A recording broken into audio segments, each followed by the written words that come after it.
This is Brother Ron, and welcome to We All Be News Radio and TV, the news-free Dixie for the 21st century.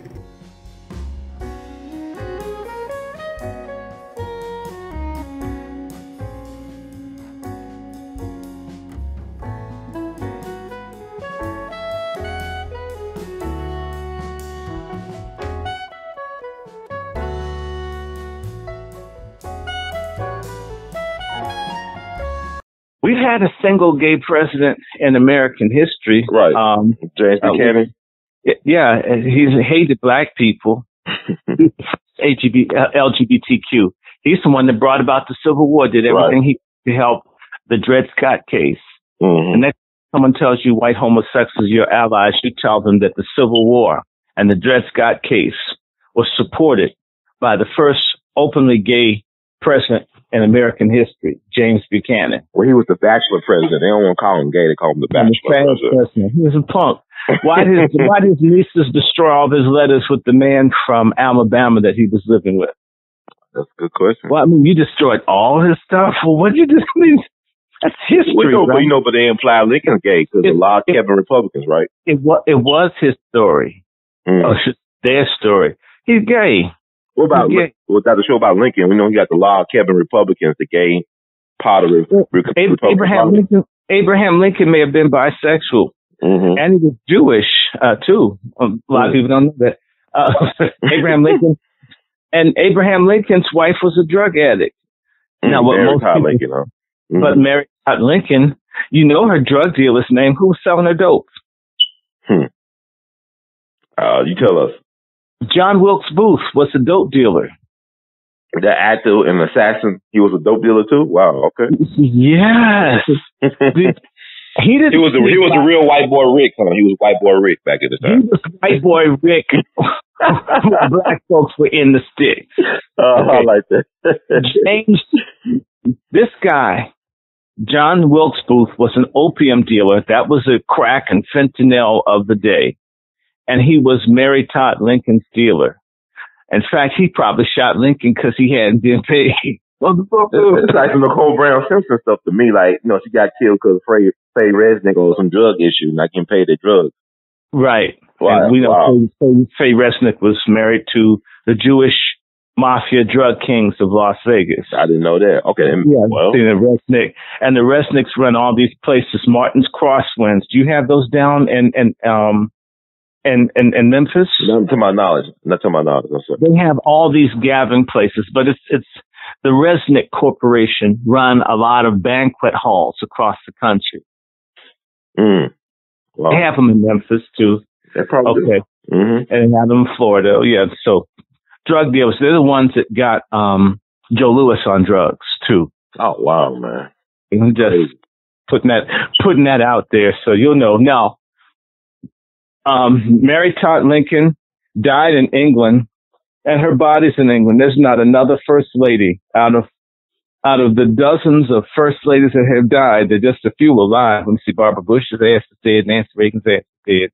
So you have Hillary Clinton, Michelle Obama, Laura Bush, right? And Rosalind Carter, that's her name. Or who was her name? Jimmy Carter's wife. So there are 45 of 40 first ladies alive. Of the 40 dead, only one is buried outside the United States, and that's Mary Todd Lincoln. I didn't even know that. Wow. Oh, yeah.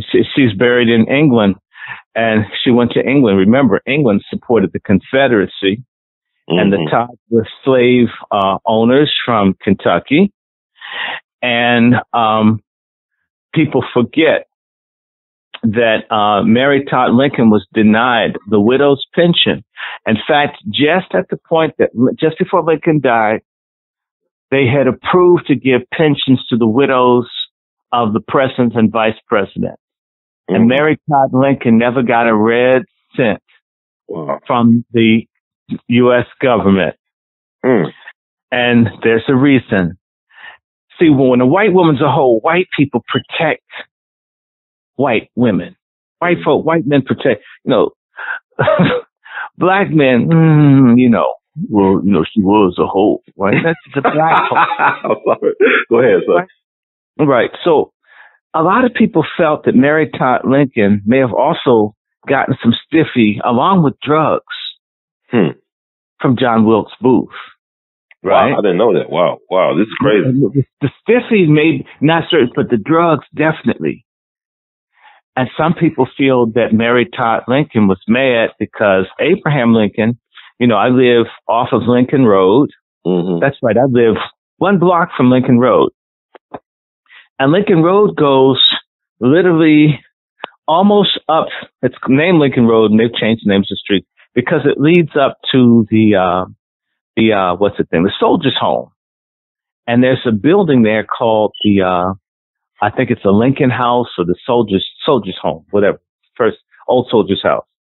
And Abraham Lincoln used to spend his weekends in bed with soldiers coming back from the battlefield. Wow. I mean, weekend just leave.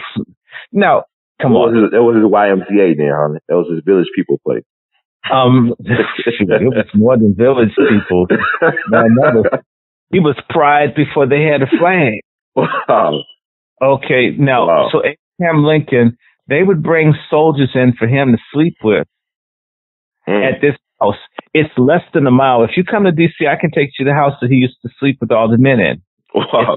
Does they have a mark on there? Like this is where Abraham Lincoln slept with the men? Is there a historic mark up there? But it says that he stayed there. He would go there to collect his thoughts and to meditate and concentrate and help manage the country during the conflict, the war between the states. I've been near the house. I didn't try to go in. When ghosts would probably knock you on the ground and hump on you. Okay. Yes, sir. And try to emancipate me now. I don't want to be that. So,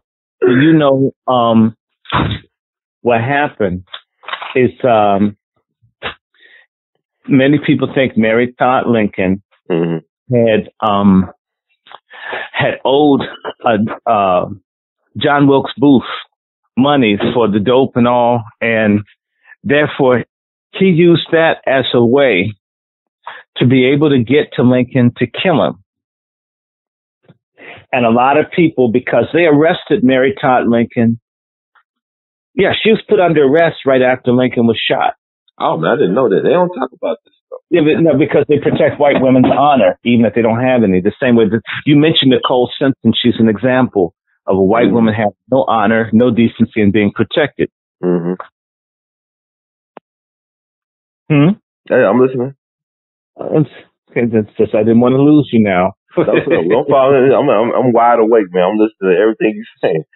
So Mary Todd Lincoln was suspected of possibly having a role in Lincoln's assassination, and that's why they never gave her any money. Because to me, I don't think they just believed. I think they knew.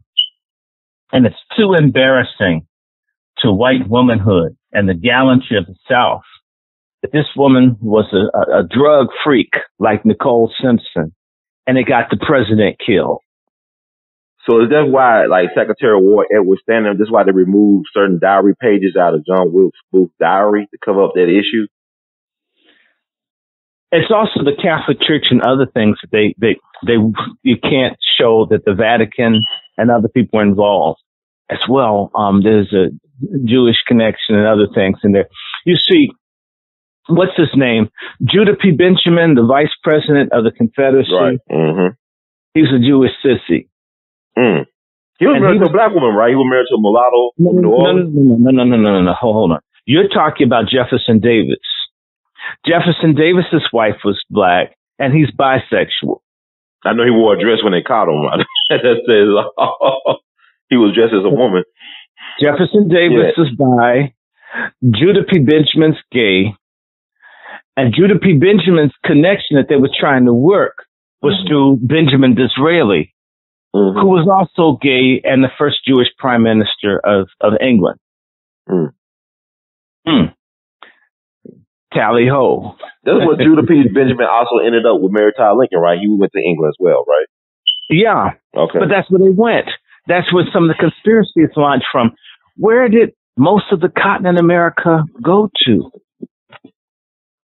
It was going to England, our number one buyer.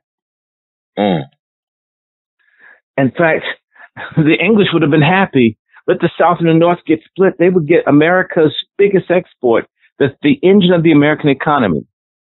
It's 60% of America's gross domestic product was cotton. Okay, that's $6 out of $10.